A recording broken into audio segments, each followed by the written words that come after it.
Welcome to Kanishka IAS. మనం editorial డిస్కషన్స్లో భాగంగా news పేపర్స్లో వచ్చిన ఎడిటోరియల్స్ని మనం డిస్కస్ చేస్తూ ఉన్నాం ఎగ్జామ్ పాయింట్ ఆఫ్ వ్యూలో. సో ఈ విధంగా చూస్తే మనకు ఏంటంటే ఈరోజు ఈ వీడియోలో డిస్కస్ చేయబోయే ఆర్టికల్స్ చాలా ఇంపార్టెంట్ టాపిక్స్ ఉన్నాయి. సో ముఖ్యంగా మనకు ఈ సైన్స్ అండ్ టెక్నాలజీ పేపర్లో చాలా బాగా యూజ్ అవుతాయి. ఏపీఎస్సీ గ్రూప్ 1 కానివ్వండి, లేకపోతే టీజీపీఎస్సీ గ్రూప్ 1 కానివ్వండి, మనకు యూపీఎస్సీ కూడా చాలా మంచి యూజ్ అయ్యే టాపిక్ అయితే ఈరోజు ఉన్నాయి.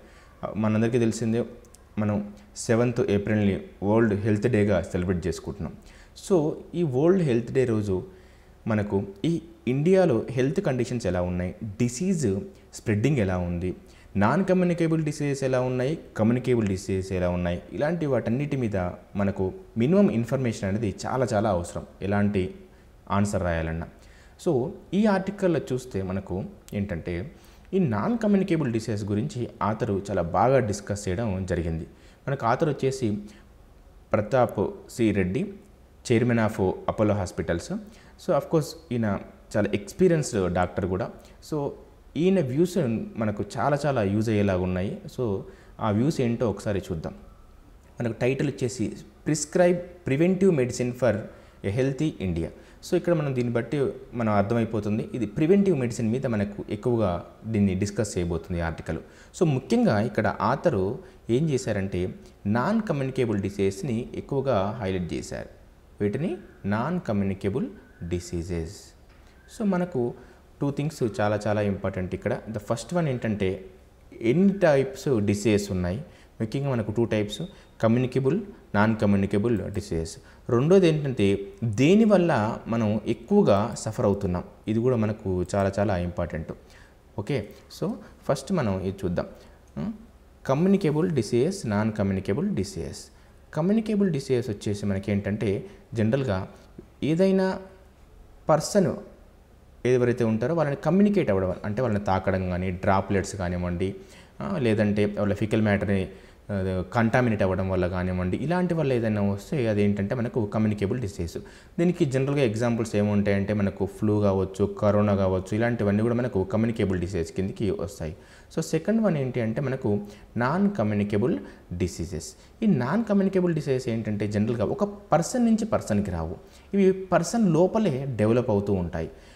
ఇక్కడ ఏంటి అంటే మనకు ఎగ్జాంపుల్స్ ఒకసారి చూస్తే కార్డియోవాస్కులర్ డిసీజెస్ కావచ్చు, క్యాన్సర్ కావచ్చు, ఓకే, గాస్ట్రో ఇంటెస్టైన్ ప్రాబ్లమ్స్ కావచ్చు, తర్వాత ఏదైనా కమ్యూనికేబుల్ కాకుండా అంటే బాడీలోనే డెవలప్ అయ్యేవి ఏవైతే ఉంటాయో అవన్నీ కూడా మనకు నాన్ కమ్యూనికేబుల్ డిసీజెస్ కిందకి వస్తాయి.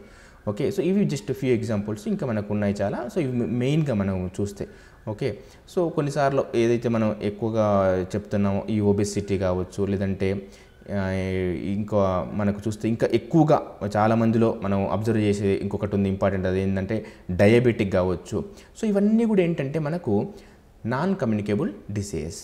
అయితే అసలు ఈ non communicable diseases, communicable diseases ఎలా ఉన్నాయి ప్రజెంట్ ఇండియన్ పాపులేషన్లో ఒకసారి చూస్తే మనకు దీనికంటే ముందు మీకు ఒక చిన్న ఇన్ఫర్మేషన్ చాలా చాలా అవసరం. మనం 1990 కంటే ముందు కమ్యూనికేబుల్ డిసీజెస్ అనేవి చాలా ఎక్కువగా ఉండేవి. అంటే కమ్యూనికేబుల్ డిసీజ్ స్ప్రెడ్డింగ్ ఎక్కువగా ఉండేది, ప్లస్ మోర్టాలిటీ కూడా ఎక్కువగా ఉండేది. అంటే దీనివల్ల చనిపోయే వారి సంఖ్య కూడా ఎక్కువగా ఉండేది. బట్ 2020 వచ్చేసరికి ఏమైందంటే నాన్ కమ్యూనికేబుల్ డిసీజెస్ వల్ల చనిపోయే వాళ్ళ సంఖ్య ప్లస్ ఈ స్ప్రెడ్డింగ్ అనేది ఎక్కువైపోయింది. అంటే ఎక్కువ మందిలో ఇది మనం అబ్జర్వ్ చేస్తూ ఉన్నాం. 1990 టైంకి ఒకసారి డేటా అబ్జర్వ్ చేస్తే 30% మనకు నాన్ కమ్యూనికేబుల్ డిసీజెస్ వల్ల చనిపోతే 70% కమ్యూనికేబుల్ డిసీజెస్ వల్ల చనిపోయేవాళ్ళు. ఏది మనకిది 1990 డేటా.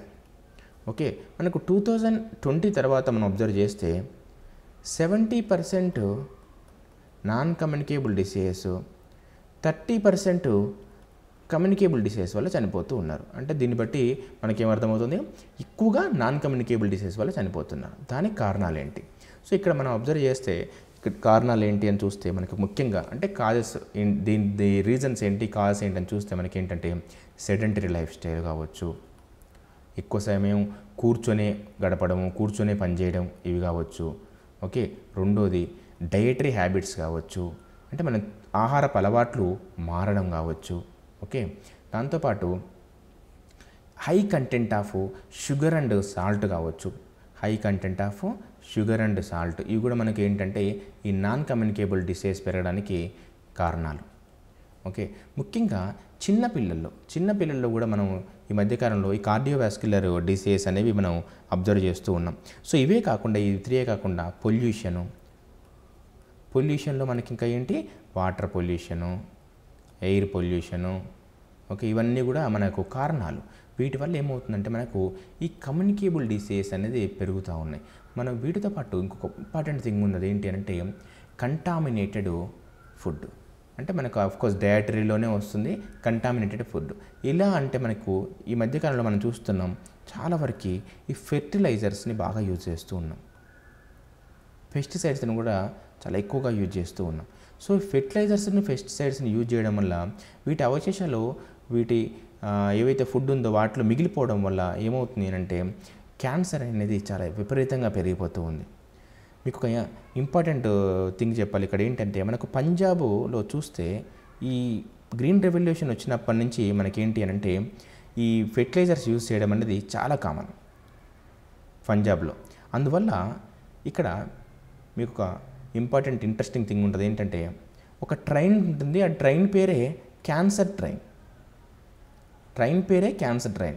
ఇదేం చేస్తుందంటే ఎవ్రీ ఫ్రైడే ఇది పంజాబ్ నుంచి రాజస్థాన్ ఒక ట్రైన్ వెళ్తూ ఉంటుంది ఒక క్యాన్సర్ హాస్పిటల్కి. సో ఆ ట్రైన్ పేరే క్యాన్సర్ ట్రైన్, ఎందుకంటే ఆ ట్రైన్లో మొత్తం కూడా క్యాన్సర్ పేషెంట్సే ఉంటారు. సో దీన్ని బట్టి మనకు అర్థమవుతుంది క్యాన్సర్ ఎంత ప్రివలెంట్గా ఉందో పంజాబ్లో. అంటే దీనికి మెయిన్ కారణం ఏంటి అని అంటే ఇక్కడ మనకు ఈ ఫెర్టిలైజర్స్ని, పెస్టిసైడ్స్ని అక్కడున్న ఫార్మర్స్ విపరీతంగా యూజ్ చేయడం. ఓకే, సో దీంతోపాటు మనకి ఆర్టికల్లో మనకు ఈ ఎలా ప్రివెంట్ చేయొచ్చు, ఈ నాన్ కమ్యూనికేబుల్ డిసీజ్ని ఎలా ప్రివెంట్ చేయొచ్చు, ముఖ్యంగా ఏజ్ గ్రూప్లో ఈ మధ్య ఈ నాన్ కమ్యూనికేబుల్ డిసీజ్ పెరుగుతున్నాయని కూడా ఆథర్ డిస్కస్ చేయడం జరిగింది. ఓకే, సో దాంతోపాటు మనకు ఇంకా ఎలాంటి ఇన్ఫర్మేషన్ ఉందని చెప్పి ఒకసారి చూస్తే ఇక్కడ ఇంకో మంచి ఇన్ఫర్మేషన్ ఉంది. అదేంటి అని అంటే మనకు ఈ అడల్ట్లో కానివ్వండి లేకపోతే యంగ్ ఏజ్లో కానివ్వండి దీన్ని ఎలా ప్రివెంట్ చేయొచ్చో కూడా చెప్పింది. మనం ఇంతకుముందు కాజెస్ చూసాము, సో వాటిని ప్రివెన్షన్ కూడా చెప్పడం జరిగింది. అట్లీస్ట్ అంటే మినిమము కొంత వర్కౌట్స్ చేయాలి, డైలీ మంచి ఫుడ్ తీసుకోవాలి, షుగర్ సాల్ట్ని అవాయిడ్ చేయడం, వెజిటేబుల్స్ ఫ్రూట్స్ని ఎక్కువ తీసుకోవడం, ఇలాంటివన్నీ కూడా ఇక్కడ ఆథర్ మెన్షన్ చేయడం జరిగింది. సో దాంతోపాటు మనకు టెక్నాలజీని యూస్ చేసి ఎలా మనము ఈ నాన్ కమ్యూనికేబుల్ డిసీజెస్ని కంట్రోల్ చేయొచ్చు లేదంటే ప్రివెంట్ చేయొచ్చు అని చెప్పేసి ఇక్కడ డిస్కస్ చేయడం జరిగింది. ముఖ్యంగా ఆర్టిఫిషియల్ ఇంటెలిజెన్స్ గురించి ఆథర్ డిస్కస్ చేయడం జరిగింది. ఈ ఆర్టిఫిషియల్ ఇంటెలిజెన్స్ ఏంటి అంటే మనకు జనరల్గా డిటెక్ట్ చేయొచ్చు ప్రివెంట్ చేయడానికి, అదేవిధంగా జెనెటికల్గా ఏమైనా వచ్చే ఛాన్సెస్ ఉన్నప్పుడు వాటిని ముందే మనం పసిగట్టి వాటిని తగ్గించే అవకాశం, లేదంటే మనం పూర్తిగా ఎరాడికేట్ చేసే అవకాశాలు అయితే ఉంటాయి. సో అందువల్ల మనకి ఇక్కడ ఏంటంటే ఆర్టిఫిషియల్ ఇంటెలిజెన్స్ యూజ్ చేయడం, మిగతా టెక్నాలజీ అంతా యూజ్ చేయడం వల్ల ఏంటంటే మనం వీటిని కంట్రోల్ చేయొచ్చు అని చెప్పి చెప్తున్నారు. సో ఎనీవే మనకున్న ఇన్ఫర్మేషన్ ప్రకారం ఇక్కడ ఏంటి అంటే నాన్ కమ్యూనికేబుల్ డిసీజ్ స్ప్రెడ్డింగ్ అనేది విపరీతంగా పెరుగుతుంది. సో దానికి పెరగడానికి కారణాలు మనం డిస్కస్ చేసాము, దానికి ఎలాంటి అవసరం కూడా మనం డిస్కస్ చేస్తాం, ప్రికాషన్స్. ఇంకా కొన్ని మనం ప్రికాషన్స్ చూస్తే ఇక్కడ ఏంటంటే హెల్తీ లైఫ్ స్టైల్ చాలా అవసరం, అంటే డైలీ కొంత వర్కౌట్ చేయడం ఇలాంటివన్నీ అవసరం. దాంతోపాటు ఏంటంటే వీటి గురించి ప్రజల్లో అవేర్నెస్ క్రియేట్ చేయాలి గవర్నమెంట్. సో అది కూడా చాలా అవసరం. ఒకసారి మనం కేరళలో అబ్జర్వ్ చేస్తే ఇక్కడ ఏంటంటే ఈ స్కూళ్ళల్లో జంక్ ఫుడ్స్ అన్నిటిని బ్యాన్ చేసేసారు. అదేవిధంగా మనకు ఈ మధ్యకాలంలో చూస్తే తమిళనాడులో, కర్ణాటకలో ఈ ఏదైతే ఉందో ఫుడ్ కలర్స్ ఏవైతే ఉందో రోడామిన్ బే కావచ్చు ఇలాంటి వాటిని బ్యాన్ చేశారు. జనరల్గా ఫుడ్ కలర్స్ కాదు కానీ ఫుడ్ కలర్స్లా యూజ్ చేస్తున్నారు, వాటి వల్ల క్యాన్సర్ వచ్చే అవకాశాలు ఉంది. సో ఇలాంటి వాటి వల్ల ఏమవుతుంది అంటే మనకు ఈ నాన్ కమ్యూనికేబుల్ డిసీజెస్ అనేవి పెరుగుతున్నాయి.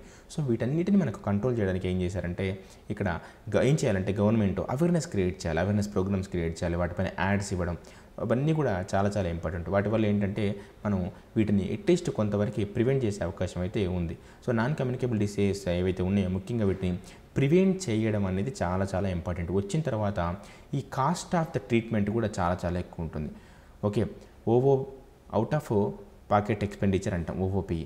సో ఈ ఓఓపిఈ అనేది ఎక్కువ చాలా వీటికి నాన్ కమ్యూనికేబుల్ డిసీజెస్కి. ఇప్పుడు క్యాన్సర్ చూడండి, దాని ట్రీట్మెంట్ కాస్ట్ చాలా ఎక్కువ.